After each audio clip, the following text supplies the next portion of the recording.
Mukabat sa 178 ka mga bata ang nakabenepisyo sa feeding program sa Department of Education sa Osamis City Division Elementary Level nga dunay 48 ka mga eskwelahan.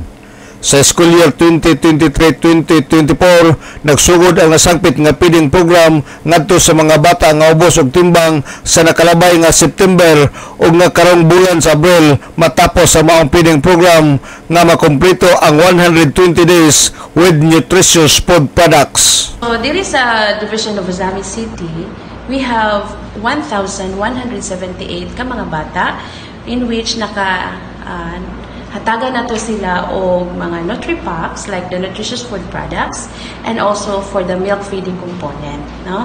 So, ang mga bata karon sa mga severely wasted and wasted learners na identified sa mga 48 ka eskwelahan diri sa Osamis City, nagasugod ni siya last September.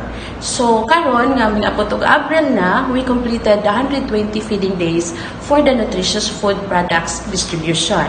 And with the milk feeding component, so nag-start lang ta karon bag ulam. So, muangtod po ni siya og 43 ka mga feeding days na gi-provide sa atong mga learners.